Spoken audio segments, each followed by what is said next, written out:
میں تاریخ بڑے شوق سے میں پڑھتا ہوں، اکثر آج بھی میرے پاس کتابیں موجود ہیں. میں نے پڑھا کہ ایک دن ہلاکو تھا یا چنگیز تھا، دونوں میں سے ایک ضرور تھا کوئی نہ کوئی.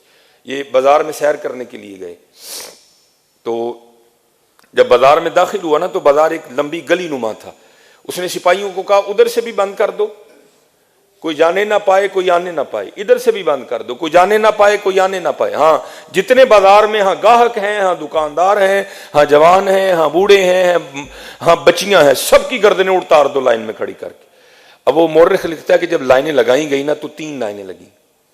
ہاں تو پہلی لائن کے اس اینڈ پہ نا کہ بابا جی کھڑے تھے. اب وہ ہلاکو یا چنگیز کھڑا دیکھ رہا ہے، وہ ایک ایک کر کے سار اتر رہے ہیں سب کے.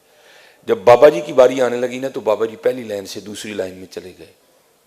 اب تاریخ لکھتی ہے کہ وہ دیکھ کے نا مسکرایا، اس نے تمسخر اڑایا، ہاں بابا کنہ کا نہ سلیں گا. وہ دوسری لائن میں جب اس کی باری آنے لگی، بابا دوسری سے تیسری میں چلا گیا، وہ پھر مسکرایا.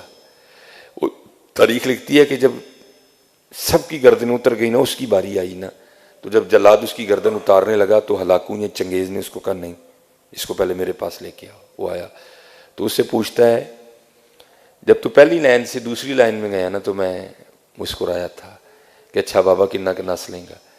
تو دوسری سے تیسری میں چلا گیا، میں پھر مسکرایا تھا اچھا بابا کہاں تک بھاگے گا، اب بتا کیا کرے گا، اب بتا کون بچائے گا تجھے.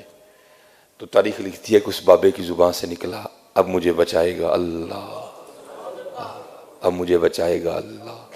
تو اس وقت لکھا ہے کہ وہ پہ بیٹھا تھا اور اس کے ہاتھ میں نا لیمو تھا، تو گھوڑے پہ بیٹھ کے نا لیمو ایسے وہ ایسے ایسے کر رہا تھا. جب اس نے بابے سے پوچھا نا اب تجھے کون بچائے گا تو اس نے کہا اللہ. اس نے کہا پھر دیکھتا ہوں تیرا اللہ اب تجھے کس طرح بچاتا ہے. جلاد کو کہا اس کی گردن اتارو. وہ گردن اتارنے کے لیے لے گیا تو لکھا ہے وہ تیش آیا نا، تھوڑا مزاج میں غصہ آیا تو کیا ہوا، آیا لیمو ذرا زور سے پھینک بیٹھا. وہ اس طرح نہیں آیا، وہ تھوڑا آگے گرا. جب وہ لیمو کو کیچ کرنے کے لیے جھکا نا تو ادھر گھوڑا بھی حرکت میں آ گیا، وہ گھوڑے سے گر گیا. اب پاؤں اٹکا ہوا تھا رکاب میں. اب وہ گھوڑا بھاگ رہا، آگے جا کے وہ چٹان سے ٹکرایا اور وہ گر کے وہیں مر گیا. وہ بابے کو چھوڑ کے سارے سپاہی بھی اس طرف لگ گئے. تو پھر تاریخ کہتی ہے جس کو مارنے لگا تھا وہ وہیں کھڑا تھا اور مارنے والا خود ہی مر چکا تھا.